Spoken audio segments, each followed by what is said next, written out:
Salam semua yang dikasihi oleh Tuhan kita Yesus Kristus.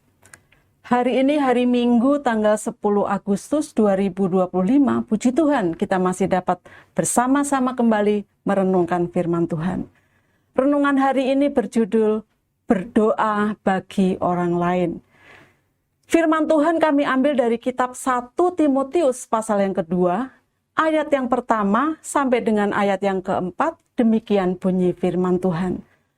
Pertama-tama aku menasihatkan, naikkanlah permohonan, doa syafaat, dan ucapan syukur untuk semua orang, untuk raja-raja, dan untuk semua pembesar, agar kita dapat hidup tenang dan tentram dalam segala kesalehan dan kehormatan. Itulah yang baik dan yang berkenan kepada Allah, Juru Selamat kita, yang menghendaki supaya semua orang diselamatkan dan memperoleh pengetahuan akan kebenaran.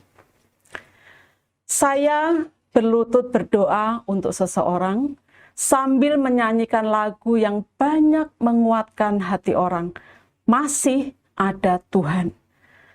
Lagu ini mewakili begitu banyak perjuangan hidup orang yang berakhir dengan kemenangan karena kuasa Tuhan. Tidak ada kuasa gelap yang mampu bertahan melawan anak-anak Tuhan yang berdoa dengan kuasa. Kekuatan sebesar apapun pasti takluk dan dipatahkan. Seperti kekuatan kendaraan berat yang melaju dan menabrak tembok yang langsung roboh dan hancur karena kekuatan yang tidak tertahankan. Berdoalah dengan kuasa. Doa dalam hadirat Tuhan. Doa dengan berlutut, doa untuk orang lain, demi kepentingan orang lain dan untuk manfaat bagi orang lain. Maka doa-doa itu akan mendatangkan kuasa Tuhan. Kita diurapi roh Tuhan bukan karena sekedar kita minta Ia menjamah kita, tetapi karena kita sedang fokus berdoa bukan untuk diri kita, melainkan untuk orang lain. Apa yang beda? Bedanya begini. Iblis tidak pernah gentar melihat orang bersalah menebus dosa kesalahannya di penjara. Ia tidak terkejut melihat orang menangisi kesalahannya di tahanan, ruangan sempit dan pengap.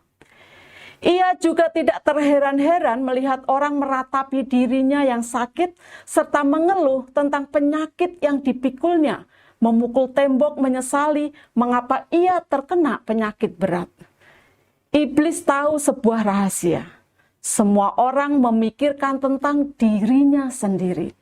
Tetapi ia sangat terkejut dan terheran jika ada orang yang menangis dan ikut merasakan derita dari orang lain yang ia doakan.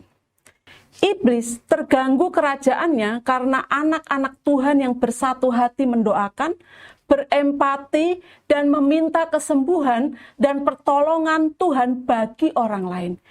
Itulah syafaat sesungguhnya. Iblis membenci syafaat kita. Ia berusaha mengganggu dan membatalkannya. Tetapi kalau kita tekun terus berdoa dan tidak menyerah, kerajaan kegelapan digoncang sampai ke akar-akarnya. Kesatuan hati hanya efektif memancarkan kuasa kalau tujuannya demi kepentingan orang lain. Kekuatan dari iman mereka yang menurunkan orang sakit di tengah-tengah rumah ketika Yesus sedang berkhotbah membuat Yesus terkesan dengan semua itu, lalu ia menyembuhkan orang yang sakit itu.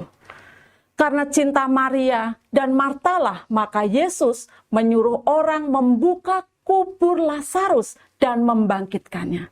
Ia melihat orang banyak seperti domba yang tak bergembala, maka jatuh belas kasihannya.